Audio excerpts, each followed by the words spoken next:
ごいな、二次練習って。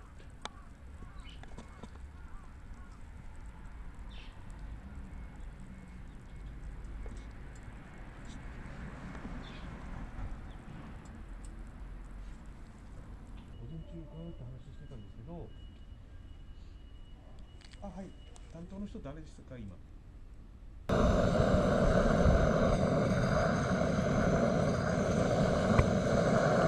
風が強いな。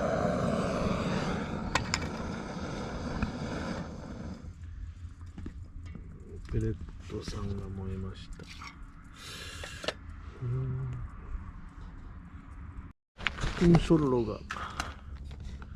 ソロ半分落ちてるよ。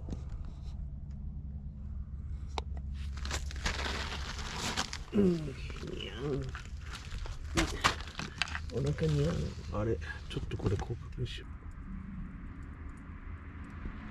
う。ね、これ使い方間違ってるんだよね、きっと。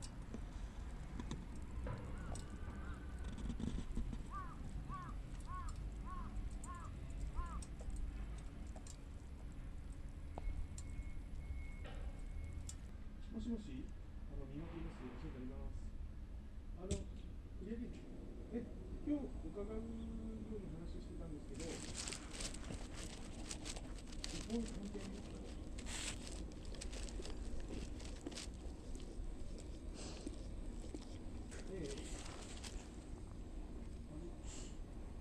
で言っていたんですけど、先週、1週間ぐらい前なんですけど、あれ、本店って、郵便局の近くですよね、駅の近くの。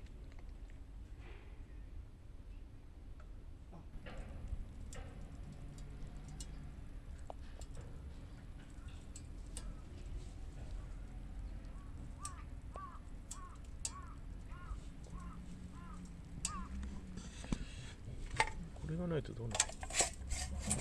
あら、なんか